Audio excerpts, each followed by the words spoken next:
All right, we're back again here on the Sort of Sports podcast, episode 147. I'm just going to be honest with you all. You've seen the title of the episode. I feel like the Panthers had the best draft out of any NFL team. I really do. I mean, am I biased? Yeah. Am I biased? Yeah. Thank you to my sister's boyfriend Nate for buying me this shirt. We actually might be hearing from Nate later. That'll be a fun little segment. Yeah, I'm 100% biased. It's my team, but I also truly do believe they had the best draft. Honestly, if the Browns didn't take Dylan Gabriel, I would have said they had the best draft. I'm being serious. I really liked what the Browns did. I thought it was a little weird. They went two running backs. Did they really need Quinshon Judkins and Sampson from Tennessee? I think his name. What was his first name? We opened up so well. We're not even a minute in, and I already can't remember this kid's name. Where is it? I just need like Browns pick by pick. Well, the problem is now it's like they have a billion articles because they drafted Shador. I guess I should just look Sampson running back Tennessee. Dylan Sampson. I really like the pick of the tight end out of BGSU. I thought the linebacker out of UCLA the Browns took was also a good pick. I really liked the Browns draft.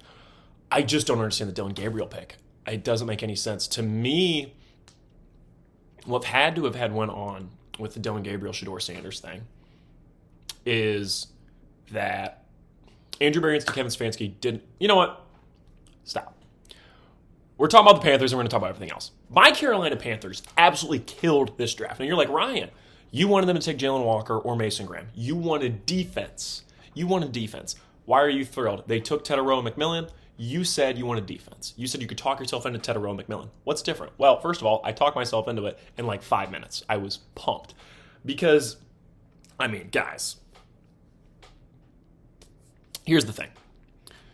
There is a universe where the Panthers are struggling and our defense is terrible, and I'm like, wow, we should have drafted Jalen Walker or we should have drafted Mason Graham. Well, but Mason Graham wasn't there. But, we should have drafted Jalen Walker at 8. But then there's the other universe, in which we're 3-0 at the start of the season, and Teteroa McMillan is the front runner for Rookie of the Year, and Bryce Young is having his best season to date, and it looks like we're going to be a perennial winner of the NFC South, and, we're starting to become a really, really good team.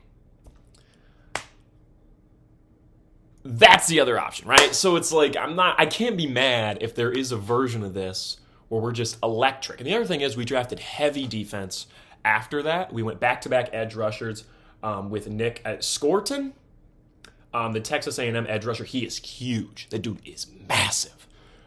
He's scary. And then Princely, I'm going to have to work on pronouncing his last name. It's like Uman Milalan or something to that effect. But his first name is Princely. He's an edge from Ole Miss. I'm going to have to work on pronouncing his name and Nick Scorton. I think it's Scorton, but I'll have to work on both those because they're Panthers now. I got to make sure I got it right. So we went back-to-back edge rushers, which is good. We needed to upgrade the edge rush. Like, that's a big piece for us. Then we went Trevor Etienne. I'm not stoked on this one. Does this mean we're kind of abandoning the Hubbard-Brooks potential combo? Or are we just accepting the fact that Jonathan Brooks is too injury-prone? But we also still have Rico Dowdle now, too. I just don't really understand why we're drafting another running back. I don't really get it. I also don't think Trevor Etienne was the best guy there.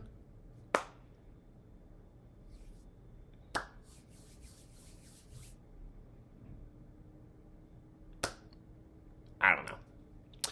But, once again, there's a world where we're killing it. This is the only pick I'm not super high on, for what it's worth. There is a world where, we're killing it and Etienne comes in. I think it's just Etienne. I don't know why I always add the A. Sorry. Trevor Etienne comes in, kills it. He's not like an incredible player, but like he does some kick returns. He comes in maybe on a couple plays, takes the snap count off Hubbard. Like, you know what? Fine. That's kind of my thought. Is like, That's the pick I'm least happy with, but also like there's a very quick way for me to be fine with that. The other thing is every single free agent signing we made this offseason was defensive, except for the one we made after the draft. We'll talk about that later. So I get that we had a draft-heavy offense, so I'm fine with this. After that, we got Lathan Ransom. At pick 122, we got Lathan Ransom. Now, here's the thing with Lathan Ransom. Watched a decent amount of him living in the state of Ohio. Seen a decent amount of Ohio State football this past season, especially because they won the national championship and all that. Lathan Ransom is not going to be a ball hawk. He got 10 interceptions today, guy. That's not 10 interceptions today. Wow, that'd be absurd. He's not going to be a guy who gets a ton of interceptions, right? But he is a guy where if you catch the ball in the backfield, you're going to get blasted. I mean, absolutely blasted by this dude. More of a nickel type of safety. And honestly, I think it's really fun to have a guy like that.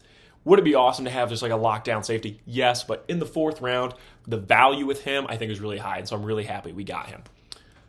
Then after that, we got Cam Jackson from Florida. This guy is huge.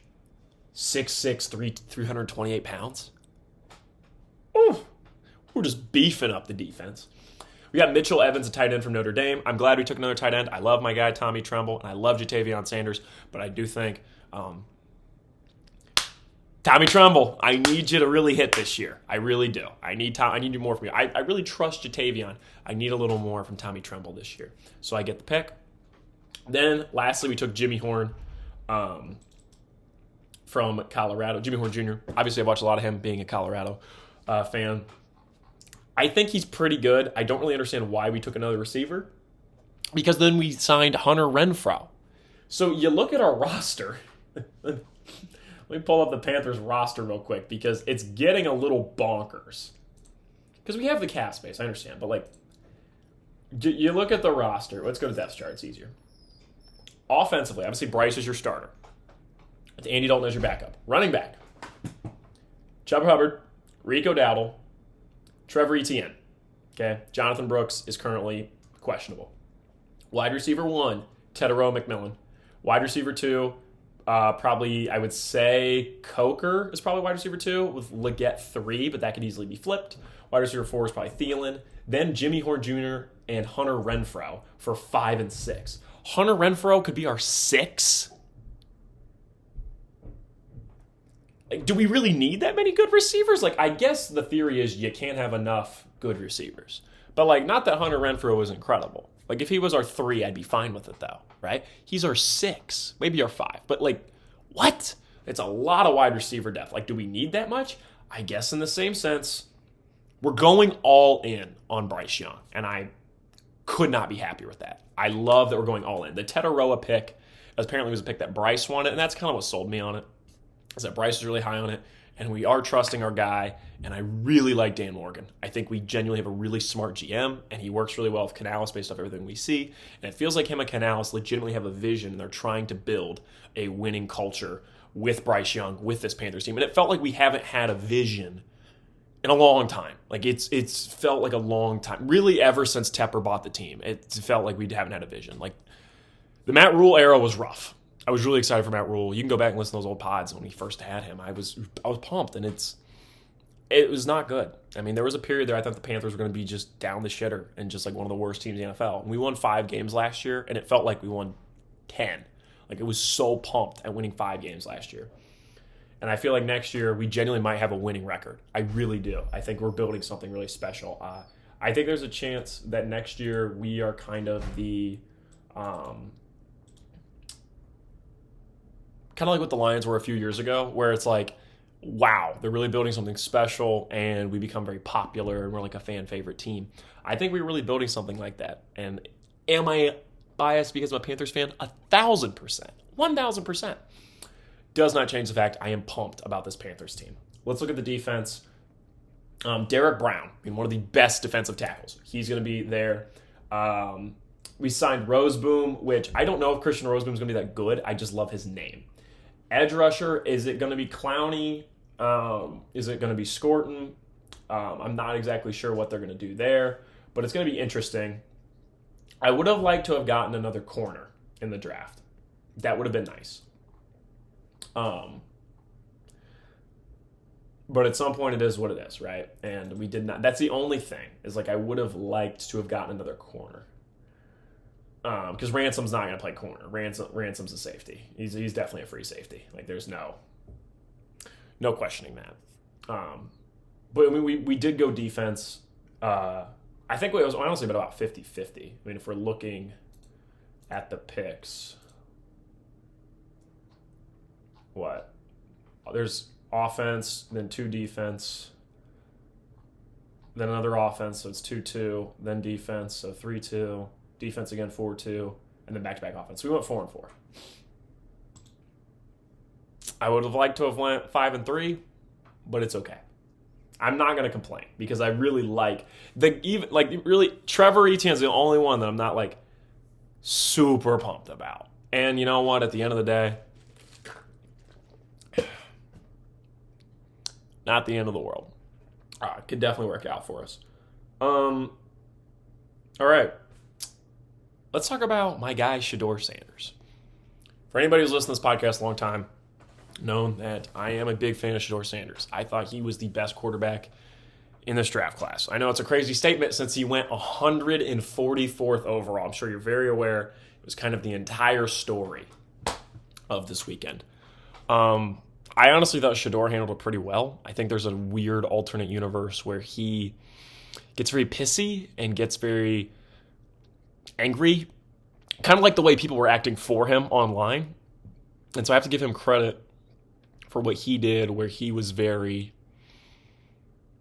kind of kept his head down and was just like waiting for that opportunity. And I actually think this is probably the best thing that could have happened for Shedeur Sanders. I truly believe that this is going to make him step up his game to a whole new level. I think this is going to kind of piss him off and make him want to prove people wrong.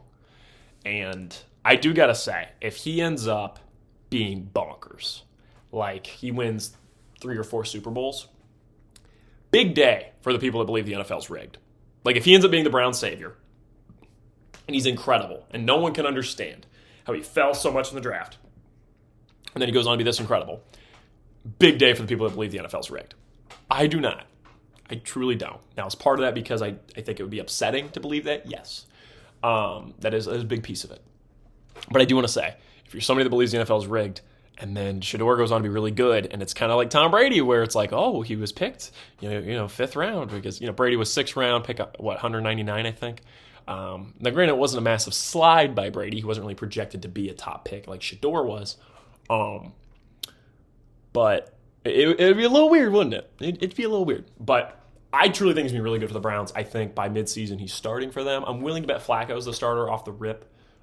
But I think it's going to piss him off. I think it's going to make him play the best. I think the best thing that could have happened to him. It pissed him off.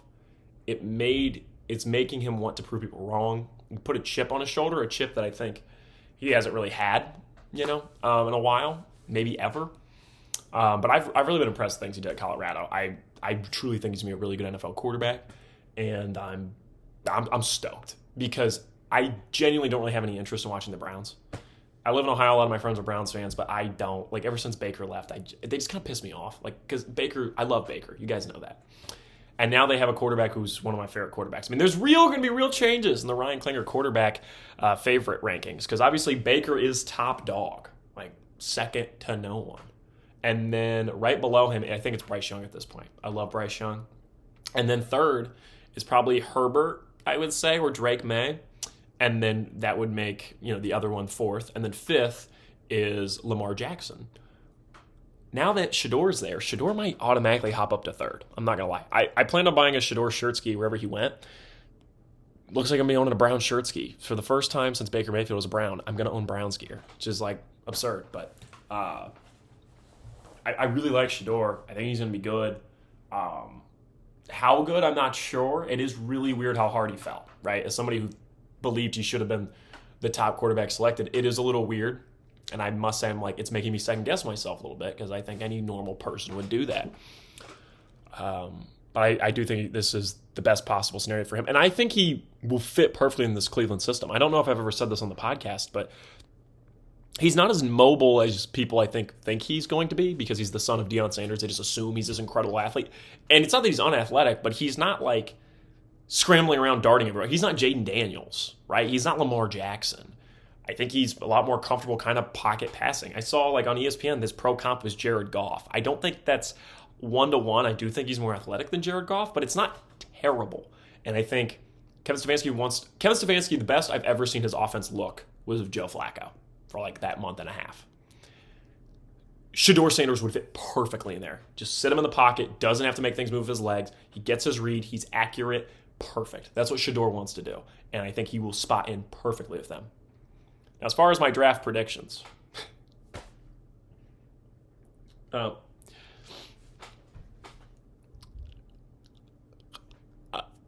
after the second pick, I was wrong. I had Abdul Carter going 2 to the Browns, and they made the trade, and I was like, well, there goes this year of being right for more than one pick. I had the number 1 pick right. That was it. That's all I had. We're on a bad streak here, because I think I got 2023 right. 1-2. Did I get the 3 pick right in 2023? Well, I did, but I didn't expect the Texans to trade. So, but we're on a 2-year streak of only getting the number 1 pick correct. So, bit of a rough go for me. Yeah, because I thought the Cardinals would end up with Will Anderson. That trade really did not pay off for the Cardinals. I just want to state that. Like, if you're the Cardinals now, looking back, you're probably like, man, we probably should have done that. Like, we probably should have just taken Will Anderson. That'd have been nice, you know? Yeah, I don't know. Let's talk about this Browns draft. The trade back for Mason Graham, at first I'm like, okay, so they're not going quarterback. Like I said, I really like the linebacker from UCLA they took. I like Judkins. I think Travion Henderson is better than Judkins. I think if you said who had the best drafts, in my mind, it's the Patriots, the Panthers, and the Browns are the big 3 for me. I think you can make an argument. I think the Bills had a good draft. I think the Chiefs had a good draft. But they're just naturally less sexy, right? Like, they don't need as many things, and so it's hard for me to evaluate. And also, like, when you say who had a good draft, it's all bullshit. Like, who knows how good these guys are? I'm just saying, based off what I saw, I feel like those were good drafts. And I feel like the Browns, the Patriots, and the Panthers had the best 3 drafts. I really do. Least interesting Lions draft under Dan Campbell. I do want to state that. Like, there was no, like, whoa pick from the Lions that they usually have. And I just thought that was interesting. It's been, Dan Campbell kind of chilling out. Maybe Ben Johnson. Because the Bears had a couple whoa picks. Like, taking Loveland before Tyler Warren was very weird. Ben Johnson's he's scaring me a little bit. I think I'm going to zag on Ben Johnson because everybody's zigging. Like, everybody believes that Ben Johnson's going to be the savior of the Bears. And I'm like, I think they're the worst team in that division on paper. And I'm being honest, they are. Like, I think the Lions are easily better. I think the Packers are better. I think it's a coin toss with the Vikings, but as somebody who believes in J.J. McCarthy and the offense that Kevin O'Connell's running there, they also are the best receiver in the NFL. Maybe it's Jamar, but Justin Jefferson's at least 2. I'm just not that high on the Bears, like I think a lot of people are. And I get Luther Burden's really good, and I get that Loveland's good, but I'm like, was that really the best selection there? Like, I think Tyler Warren would be a better tight end. Maybe I'll be wrong, right? I could 100% be. Maybe he was the one that made the Sam Laporta choice, and he ended up being better than the tight ends drafted before him. So maybe he was right to take Loveland. But just sitting here right now, Ben Johnson's scaring me a little bit. Like, is he the smart guy that thinks he's a lot smarter than he is, right? It's like, oh, well, they all think I'm going to do this, but watch me do this. And then it's like, well, you shouldn't have done that. Sometimes the obvious thing is obvious for a reason. Like, always trying to prove you're the smartest guy in the room isn't always the best move. And I think we saw that sometimes in his offense in Detroit, where it's like, ooh, watch me do this play. And it's like, no, we don't need to run a screen right now. Like, why are we doing a jet sweep right now? Like, what do we do? Let's just run the ball down the middle with David Montgomery, right? Like, what do we don't need to have Jared Goff flip it back to, Amon-Ra, who's going to throw it downfield to Laporta. Like, sometimes just hand the ball off to Jahmyr Gibbs, right? Just run a go route for Amon-Ra. Like, what are we doing? Not a go route. Amon-Ra's not a go route guy, but let's get some slants, right? Like, let's get some slants for Amon-Ra. Like, something to that effect. And I don't know. Ben Johnson, I'm not as in as everybody else is. I think the Jets draft is actually okay. Just want to say that. But the Browns draft, anyways, I like the Graham pick a lot. I think he's going to be really good. Potentially like an all-pro guy. I really think he's talented. The Shedeur piece is super interesting. Why do they draft Dylan Gabriel? I thought about it a lot. Here's what I think. The whole Shedeur situation. He must have just had really bad interviews. Is it inconceivable to believe that he might be a bit of a diva behind the scenes? Definitely not. That's very possible. And you're like, Ryan, you're a fan of him.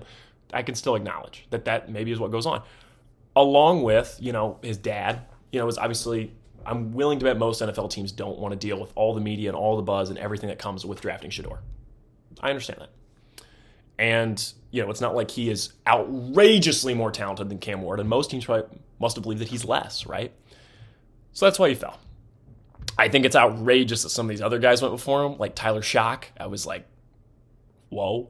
The Dart one is still weird to me. I think, so odd the Giants traded up and then took Dart. So weird.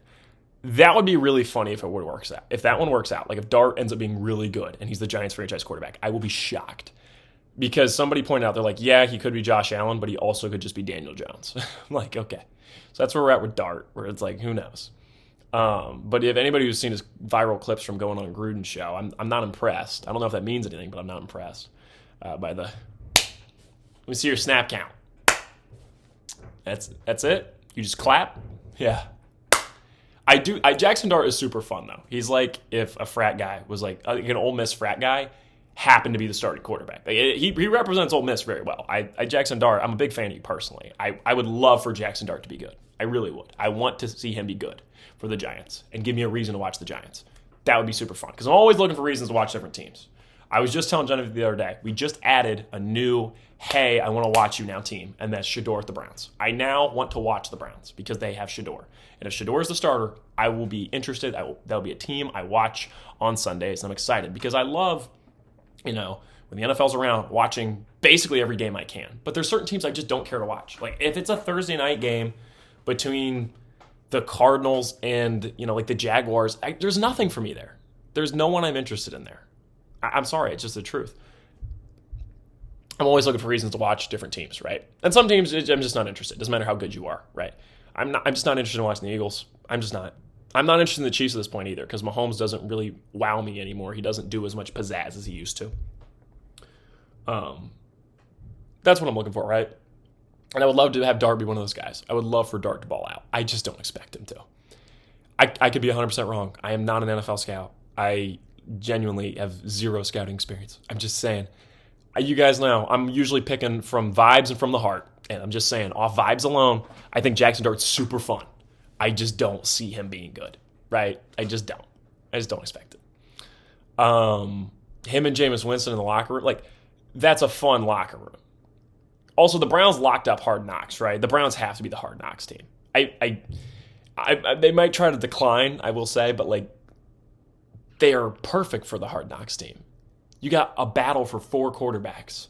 You got Joe versus Kenny versus Shedeur versus Dylan Gabriel. Let's talk about the Dylan Gabriel pick.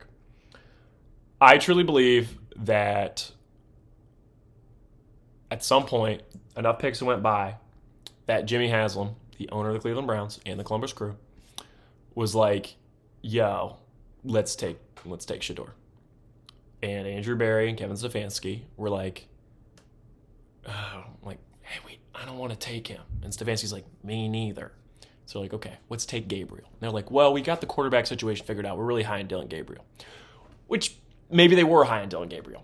I don't know how you could be. He's not bad, but there's nothing special there in my mind. He's a backup at best. And so they took Dylan Gabriel to kind of be like, see, we got a quarterback. We're solving the quarterback situation. Please don't make us take Shedeur. And then when he was still there in the 5th round, Jimmy Haslam was like, we're taking him. And they were like, okay. That's my theory. Do I have any insider information? No, not at all. I am just saying, based off just literally just what makes sense in my mind, that's the only reason you would do that. That's the only reason you would take Dylan Gabriel and then turn around and take Shedeur. And trade up for Shedeur too. It just doesn't make any sense. So it's that's what I think happened.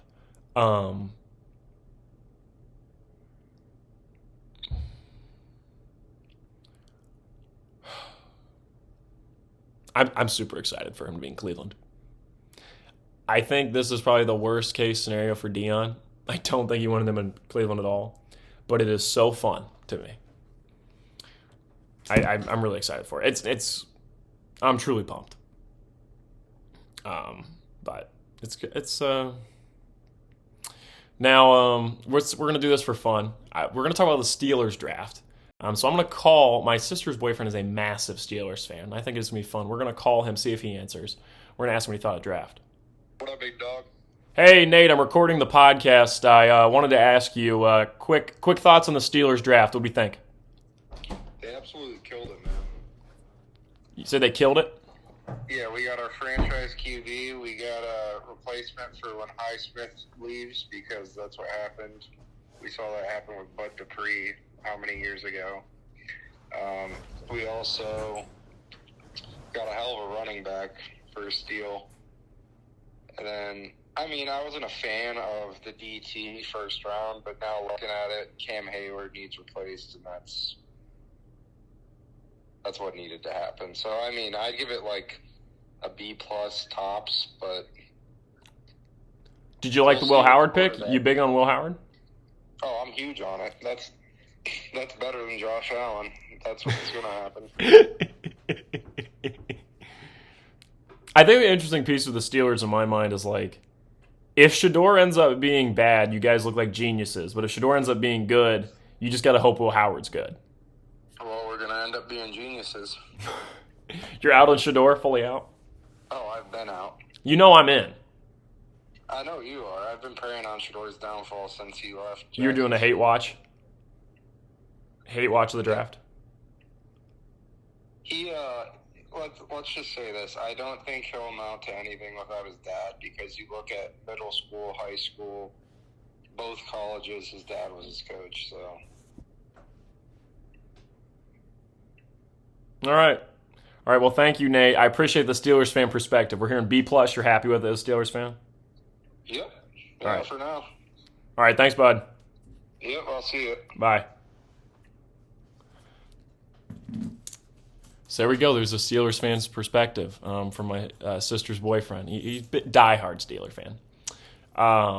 But I actually did like the Steelers draft, too. It was a very Steelers draft. They go heavy defense. They snag Will Howard. Will Howard's one of those, if it works, great. If it doesn't, okay. I think he'll slot really well into the Steelers' offense. I feel like it makes sense, too. I agree. So, yeah. I agree with him on the Steelers draft, actually.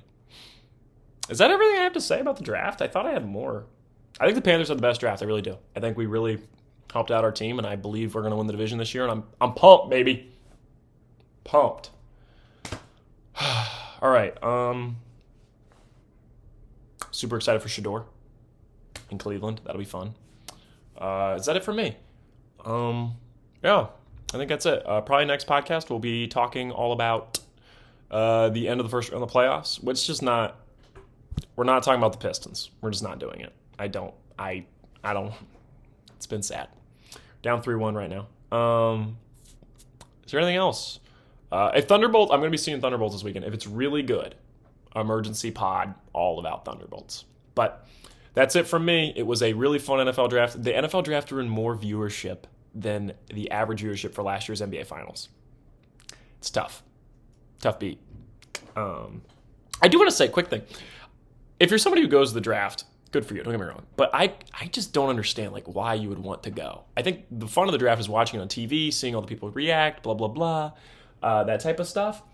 I have zero interest in going to the draft and standing there outside while people...